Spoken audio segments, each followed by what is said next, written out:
Good evening. Good evening. I thought this group would be a little bit more lively. This is we're going to start over. Good evening. Good evening. All right, we're in Tuscaloosa. I mean, for real. Roll Tide. There we go. Roll Tide. There we go. Let's get it started.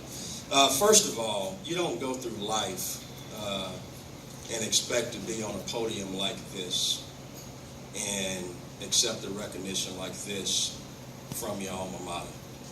At the end of the day, you just go day by day, just trying to do the right thing every day, trying to be a good role model for your kids, trying to figure out how to leave a legacy, trying to just do the right thing every day.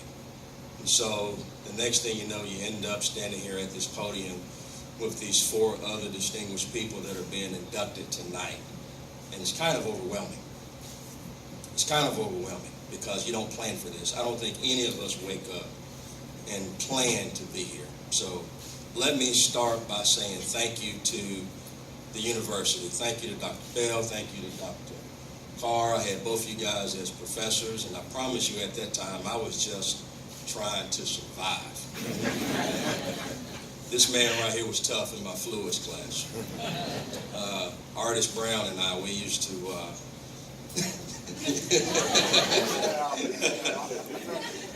Artist and I used to leave class every day and say, what in the world have we gotten ourselves into? But nonetheless, we survived, and Artist and I are good friends today, and we keep in touch, and we do talk about you. But at the end of the day, a couple of comments I do have to make because I think they're important.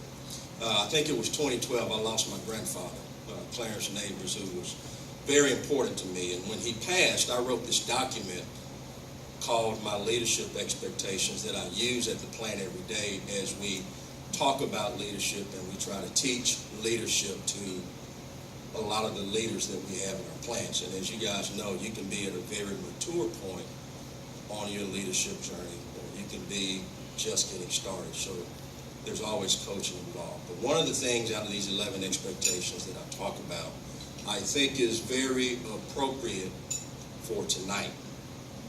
And that one expectation is that we do nothing on our own. We do nothing on our own.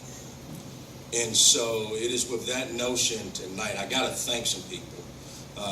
The team from Southern Company, who I worked with, was here earlier.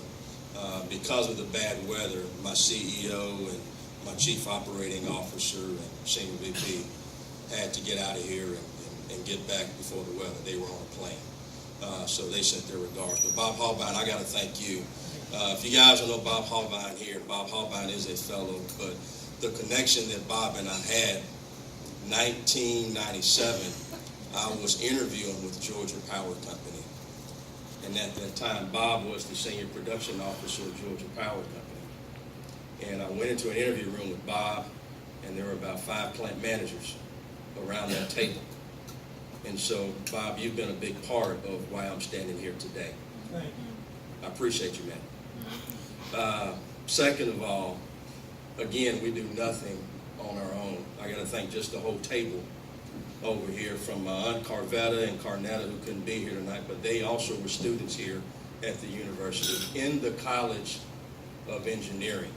And so, Carvetta, you are a metallurgical engineer, and your twin sister is an electrical engineer. You guys have always been the inspiration for me to come to the University of Alabama's College of Engineering to be a part of something special.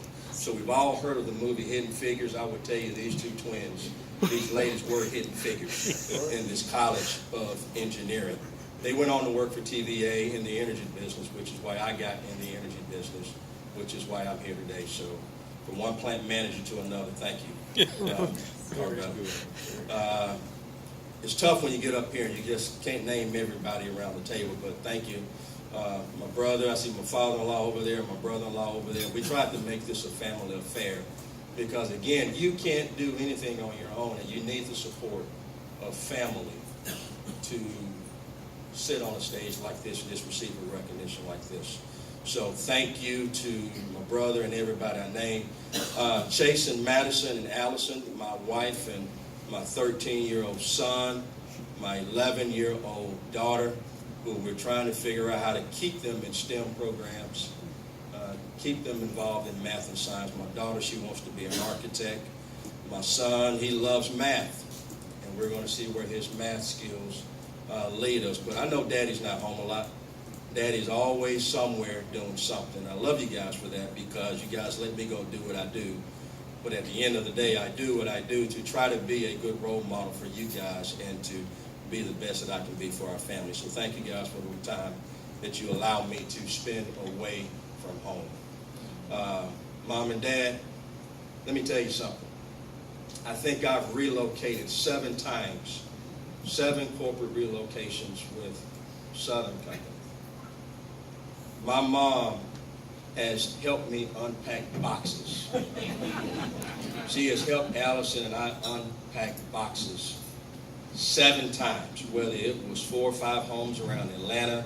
She's been as far as Panama City, Florida.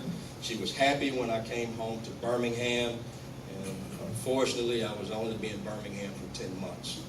But Mom, thank you for all those times, for being able to unpack all those boxes, and we still have boxes that we still need to unpack. But I think we'll take care of those. And the last thing I'll say to my dad, we talked about this a lot when we were having some dinner conversation. We had a conversation probably about 10, 12 years ago in Nashville, Tennessee, and one thing my dad said to me, he said, son, I just want you to do better than I did. That's the only thing he said to me, and that stuck with me. And so I hope I've done it. You've done it. All right.